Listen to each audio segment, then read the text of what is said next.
Hello and welcome my dear students. It is the next video lesson of biological classification and today we will study the last class of kingdom fungi, that is class Deuteromycetes. In the last few videos we completed the three classes, class Phycomycetes, Basidiomycetes and Ascomycetes, and today we will study some silent features of class Deuteromycetes and आज की date में ये kingdom fungi finish हो जाने वाला है। सो चलिए start करते हैं। फर्स्ट ऑफ ऑल बात करते हैं ड्यूटेरोमाइसिटीज के हैबिटेट की। So they are mostly found in soil and play an important role in decomposition of organic matter. Means deuteromycetes के जितने भी मेंबर हैं मोस्टली सॉइल में रहेंगे और जितने भी हमारे ऑर्गेनिक मैटर हैं इनके डिकम्पोजिशन में इनका बहुत बड़ा रोल होता है। नेक्स्ट बात करते हैं इनके मोड ऑफ न्यूट्रिशन की। तो they are saprophytic, parasitic as well as decomposer. Saprophytic means कि ये dead and decaying organic matter पे सर्वाइव कर लेंगे, किसी प्लांट या किसी भी प्लांट के पार्ट पर या किसी भी जगह पर एज ए पैरासाइट भी रह सकते हैं और ये एज ए डीकम्पोजर भी रहेंगे। मीन्स हमारे ऑर्गेनिक न्यूट्रिएंट्स को डीकम्पोज करेंगे उनके बाई प्रोडक्ट्स में। अब बात कर लेते हैं अगर फंगल बॉडी की, that is called fungal mycelium. So हमारा जो फंगल माइसीलियम है वो सेप्टेट एंड ब्रांच्ड है। मींस ये हमारा ब्रांच्ड एंड सेप्टेट माइसीलियम, यानी कि फंगल बॉडी में कई सारी ब्रांचेस भी प्रेजेंट होंगी और cell to cell division line होगी जिसको कि हम बोलते हैं septa. So mycelium is septate and branched. इसके पहले जो हमने बेसिडियोमाइसिटीज की बात की थी तो बेसिडियोमाइसिटीज में जो सेप्टा था वो डोलीपोर सेप्टा था और मैंने बताया था डोलीपोर सेप्टा में क्या हो रहा था कि एक डोम शेप्ड स्ट्रक्चर बन जा रहा था सेप्टा के पोर की वजह से, जिसको बोला गया था डोलीपोर सेप्टम। बट यहाँ पे सिंपल सेप्टम है, ज़्यादा कोई कॉम्प्लिकेशन नहीं है, ना सेप्टम में कोई पोर्स होंगे, डायरेक्टली कंप्लीट सेप्टा होगा और ब्रांच्ड माइसीलियम होगा। यानी जो फंगल बॉडी है वो कई ब्रांचेस में डिवाइड होगी और हर सेल्स के बीच में एक डिवाइडिंग लाइन प्रेजेंट होगी जिसको बोलेंगे हम सेप्टा। सो फंगस का जो माइसीलियम है that is septate and branched. अब बात कर लेते हैं माइसीलियम के बाद इनके मोड ऑफ रिप्रोडक्शन की। सो ड्यूटेरोमाइसिटीज में कुछ खास वेल डेवलप्ड रिप्रोडक्शन नहीं प्रेजेंट है क्योंकि ये इस क्लास के जो मेंबर हैं इनको वैसे भी फंजाई इम्परफेक्टाई बोला जाता है। फंजाई इम्परफेक्टाई का मतलब होता है these are not complete fungi, इनमें पूरे करेक्टर्स नहीं है फंजाई के, कुछ चीज़ें मिसिंग हैं जिनके बारे में अभी हम बात करने वाले हैं। तो फर्स्ट ऑफ ऑल स्टार्ट करते हैं एसेक्सुअल रिप्रोडक्शन से। तो asexual reproduction with the help of conidia. तो यहाँ पर एसेक्सुअल रिप्रोडक्शन तो कोनिडिया से हो रहा है और कोनिडिया के बारे में कई बार मैंने आपको बताया हुआ है कि कुछ माइसीलियम में एक स्पेशलाइज्ड स्ट्रक्चर बन जाता है माइसीलियम के हाइफी के टिप पर, जिसे हम बोलते हैं कोनिडियोफोर्स, और उस कोनिडियोफोर में डेवलप होते हैं कोनिडिया और वो कोनिडिया ही एज ए सेक्सुअल रिप्रोडक्शन के गैमेट की तरह वर्क करते हैं और इन्हीं कोनिडिया से नया माइसीलियम डेवलप हो जाता है।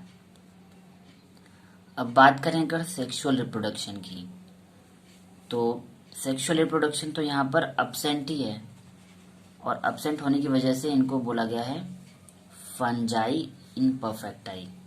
क्यों बोला गया है?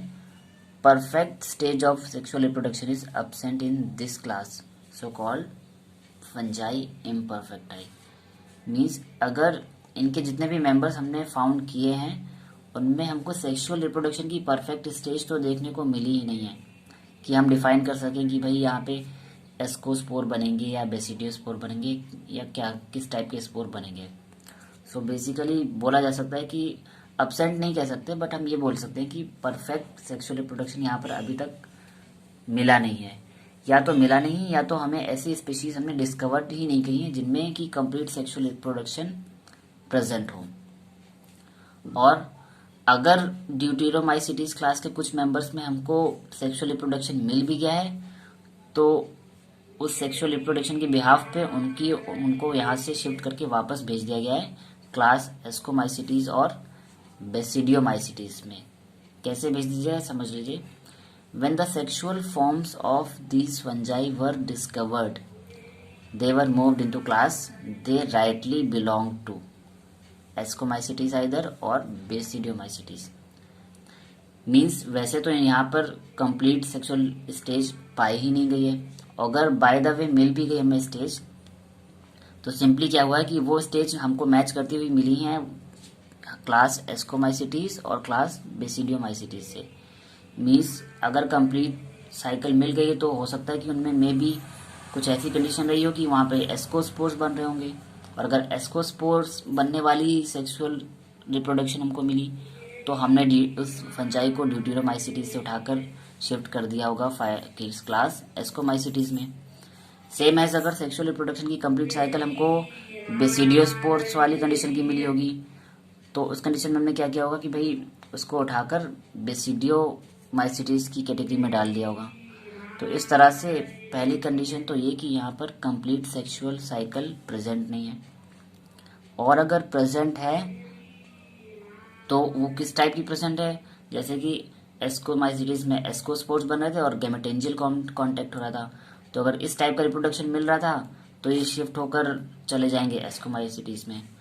और अगर बेसिडियोस्पोर्स बन रहे होंगे और सोमेटोगेमी टाइप का रिप्रोडक्शन हो रहा होगा तो इनको यहाँ से उठाकर रख दिया जाएगा क्लास बेसिडियोमाइसिटीज में. सो सिंपली यहाँ पर बोला गया है कि इनमें कंप्लीट सेक्सुअल साइकिल प्रेजेंट ही नहीं है, और अगर कुछ स्पीशीज में डिस्कवर कर भी ली गई तो फिर उनकी सेक्सुअल रिप्रोडक्शन साइकिल की जो प्रॉपर्टीज हैं उनके बिहाफ पर उनको शिफ्ट कर दिया गया क्लास एस्कोमाइसिटीज और क्लास बेसिडियोमाइसिटीज में. सो अगर बात करते हैं इन फाइलम्स के मेंबर्स की, तो most of the members of this class are decomposer of litter and help in mineral recycling. यानी इस क्लास के जितने भी मोस्ट ऑफ द मेंबर्स हैं वो हमारे कैसे होते हैं, डीकम्पोजर होंगे. मीन्स हमारे ऑर्गेनिक न्यूट्रिएंट्स को रिसाइकल करेंगे, और मोस्टली ये डिपेंड होते हैं लिटर पे, यानी कि हमारा जितना भी गार्बेज होता है या कचरा वगैरह होता है ये उसको डिकम्पोज कर देते हैं और मिनरल रिसाइकलिंग में हेल्प करते हैं. और इसी प्रॉपर्टीज़ की वजह से इनको जो है मोस्टली रखा गया ड्यूटेरोमाइसिटीज में. सो क्लास ड्यूटेरोमाइसिटीज में कुछ खास सेक्सुअल रिप्रोडक्शन तो था नहीं, और ए सेक्सुअल रिप्रोडक्शन था जो कि कोनिडिया फॉर्मेशन से था. और माइसीलियम तो हमको पता चल गया कि इनका सेप्टेट और ब्रांच था. तो इनके जो कुछ कॉमन एग्जांपल्स हैं like Trichoderma, Colletotrichum and Alternaria. So यही मेंबर्स है हमारे ड्यूटेरोमाइसिटीज के. और हमने जैसा कि बोला दीज आर फंजाई इम्परफेक्टाई, यानी कि कंप्लीट फंजाई के कैरेक्टरिस्टिक प्रेजेंट नहीं है यहाँ पर. तो इसलिए यहाँ पर ये जो क्लास है कुछ खास वेल डिफाइंड नहीं हो रही है.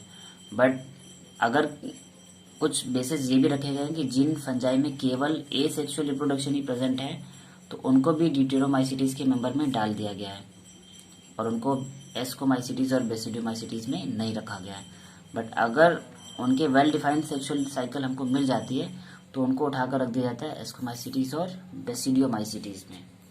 सो that's why they are called fungi imperfecti, यानी कि कंप्लीट कैरेक्टरिस्टिक फीचर प्रेजेंट नहीं है यहाँ पर फंजाई के.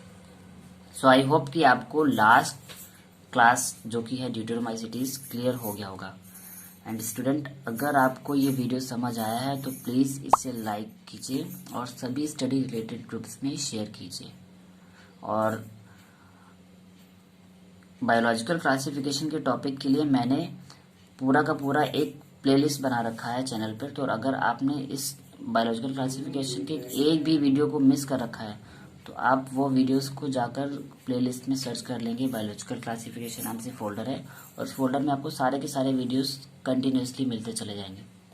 और किंगडम फंजाई का इसके पहले जो मैंने डिस्कस किया था क्लास बेसिडियोमाइसिटीज, अगर बेसिडियोमाइसिटीज का वीडियो आपने मिस कर दिया है तो उस वीडियो का लिंक मैंने डिस्क्रिप्शन बॉक्स में शेयर कर रखा है. सो वहाँ पर जाकर आप उस वीडियो को भी देख सकते हैं. एंड स्टूडेंट, चैनल को सब्सक्राइब कर लें और बेल आइकन को भी प्रेस कर लें ताकि अपकमिंग वीडियोस की नोटिफिकेशन आपको प्रॉपरली मिलते रहें. Thank you students.